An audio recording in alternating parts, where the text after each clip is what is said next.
तो काय आला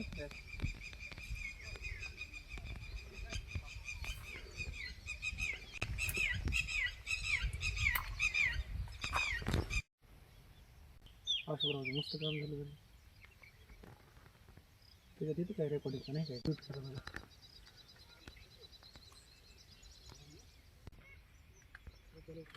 नाही नाही जे सनबर्निंग झालेलं नाही ना चांगलं असं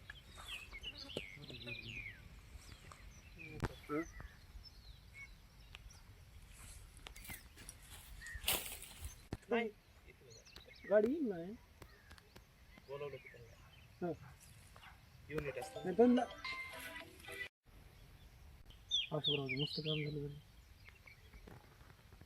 त्याच्यात इथे काय रेकॉर्डिंग नाही काय ट्यूट करा मला.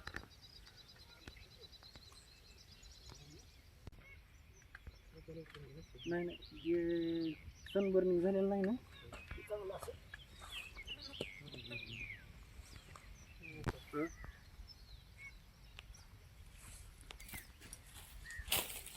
नाही गाडी येईल नाही बोलवलं की त्यांना येऊन येत असतं नाही त्यांना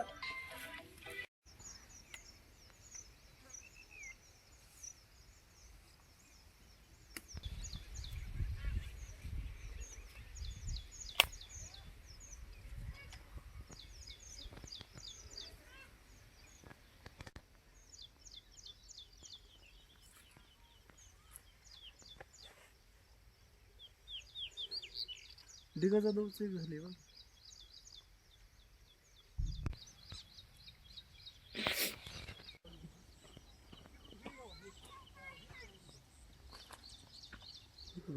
इकडे लोळलेले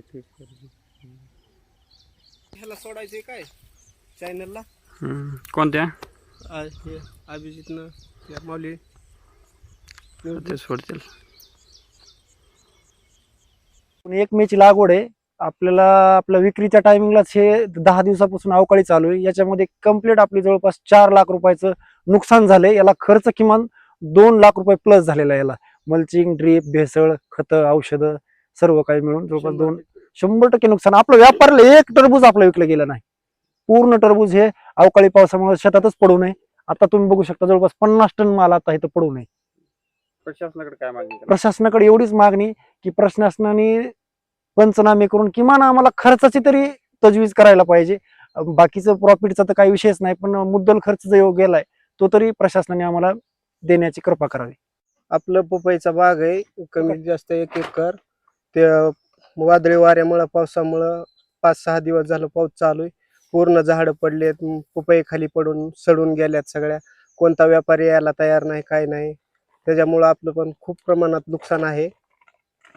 त्या जिल्हा प्रशासनाला आपली एवढीच विनंती राहील की त्यांना येऊन पंचनामे हे करून आमची नुकसान भरपाई द्यावी.